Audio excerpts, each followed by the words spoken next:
Assalamualaikum warahmatullahi wabarakatuh. Nama saya Dita Yulianti dari Pendidikan Masyarakat Angkatan 2018, Fakultas Ilmu Pendidikan Universitas Negeri Jakarta. Di sini saya akan membahas tentang kinerja karyawan. Nah, di sini kalian dapat melihat tentang tahapan kinerja pegawai atau kinerja karyawan. Diawali dengan lingkungan luar, organisasi kinerja, lalu dilanjutkan dengan seseorang, ciri-ciri seseorang, lalu diakhiri dengan kinerja pegawai.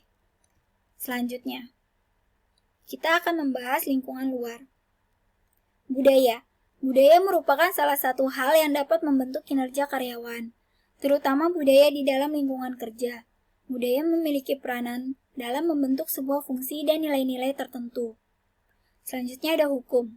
Menurut Surojo Wijodipuro, hukum adalah sebuah sistem yang mengatur peraturan-peraturan hidup yang diciptakan manusia untuk menentukan tingkah laku manusia. Dari pernyataan tersebut, dapat disimpulkan bahwa hukum sangat berpengaruh penting dalam membentuk kinerja karyawan dan organisasi untuk mencapai visi dan misi kesuksesan secara legal di mata negara. Selanjutnya ada politik. Teori klasik Aristoteles mengatakan bahwa politik merupakan usaha yang ditempuh warga negara untuk mewujudkan kebaikan bersama. Pada tatanan individu, Robbins pada tahun 2007 telah mengidentifikasi sifat-sifat kepribadian tertentu, kebutuhan dan beberapa faktor lain yang dapat dikaitkan dengan perilaku politik seseorang. Dalam hal sifat, kita menemukan bahwa para karyawan yang mampu merefleksikan diri dengan baik atau high self-monitor memiliki pusat kendali atau locus of control internal, memiliki kebutuhan yang tinggi akan kekuasaan, mempunyai kemampuan lebih besar untuk terlibat dalam perilaku politik. Selanjutnya sosial. Menurut Lena Domileni, sosial merupakan bagian yang tidak utuh dari sebuah hubungan manusia sehingga membutuhkan pemakluman atas hal-hal yang bersifat rapuh di dalamnya.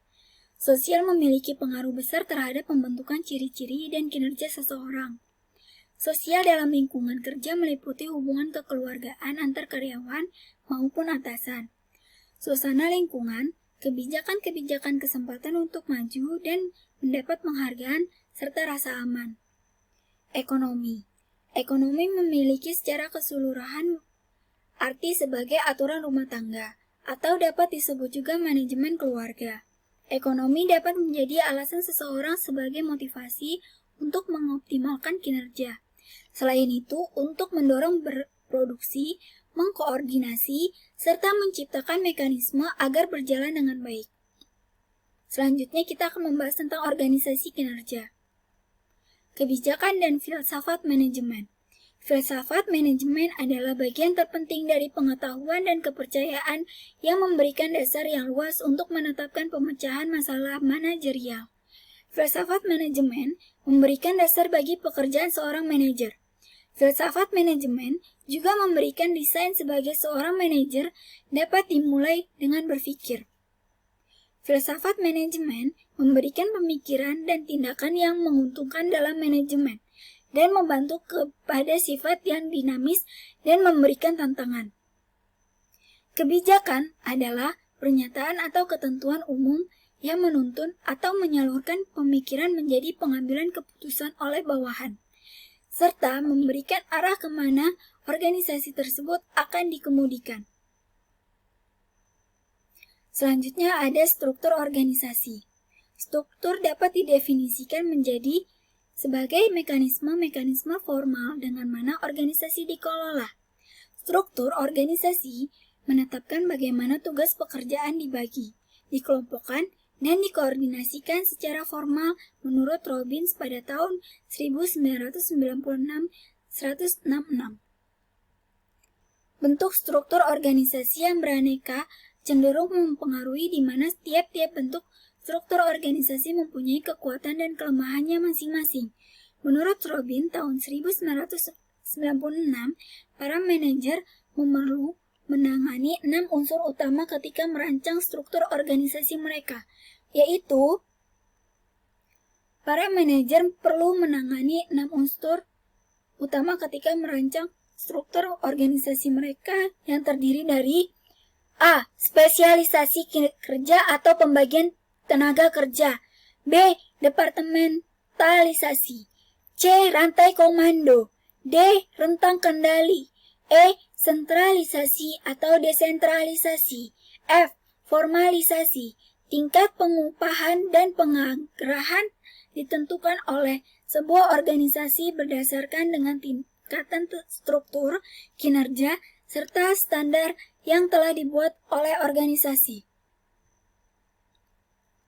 Gaya kepemimpinan atau leadership style. Gaya kepemimpinan merupakan suatu model atau strategi dalam memimpin suatu organisasi atau lembaga. Style tersebut ada dalam memang bisa dipelajari sebagai suatu ilmu kepemimpinan.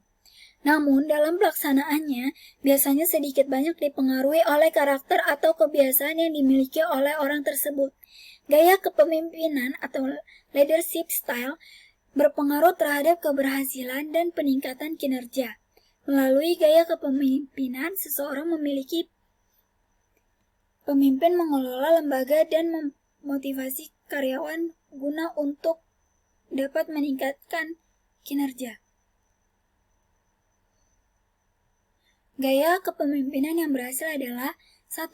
Gaya kepemimpinan yang dilakukan bersumber pada hati nurani, nilai-nilai norma, etika, kebebasan, pemberian kepercayaan, pengawasan, siap menerima kritik, saran dan bersifat membangun, tegas menghormati, kreativitas, inovasi dan motivasi. 2. Gaya kepemimpinan tersebut berdampak pada peningkatan kinerja yang meliputi peningkatan kompetensi profesional, peningkatan kompetensi kepribadian, dan peningkatan kompetensi sosial. Adapun gaya kepemimpinan yang tidak berdampak pada gaya kepemimpinan yang tidak mempunyai rencana kerja, sulit menerima masukan, tidak memahami atau mengerti apa yang harus dikerjakan, sering terjadi ketidakjelasan pekerjaan, menimbulkan disharmoni, iklim kerja yang kurang kondusif, kurang disiplin, dan tidak ada pemberian motivasi, kurang adanya kontrol atau pengawasan. Syarat kinerja. Syarat kinerja terdiri dari beberapa pengukuran menurut Mutia, yaitu spesifik dan jelas untuk menghindari kesalahan interpretasi. Dapat diukur secara objektif baik secara kualitatif maupun kuantitatif. Menangani aspek yang relevan.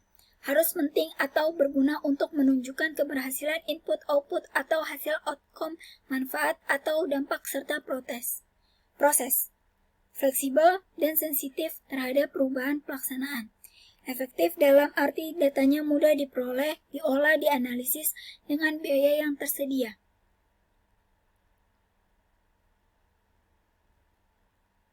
Nah, sekian dari presentasi yang dapat saya lakukan. Kurang lebihnya mohon dimaafkan. Wassalamualaikum warahmatullahi wabarakatuh.